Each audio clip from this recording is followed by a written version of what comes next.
New York City is without a doubt my muse.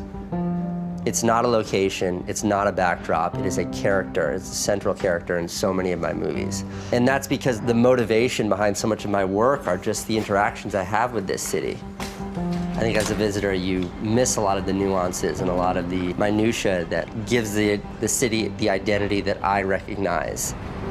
I mean, I grew up on movies that were shot in New York City. I romanticized this city to unhealthy heights. Even the most romanticized version, even Woody Allen's Manhattan, is a gross understatement when compared to the reality that is New York City. If you look at my Instagram feed, it's just constant pictures of the city because I can't get enough of it. The beauty of it never gets lost on me. Yeah, my dad has lived 2 hours away from New York City for the last 60 years.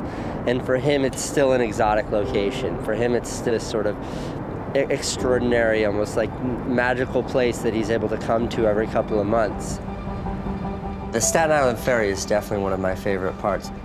When you're on the Staten Island Ferry, you start literally touching Manhattan.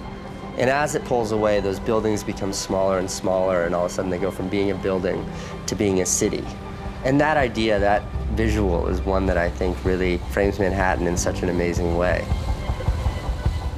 I remember being in 5th grade, in our social studies book, there was a picture of the New York City skyline, and I used to stare at it all day in class. 25 years later, I still am as enamored by this city as I was when I was a little kid. Nothing's faded.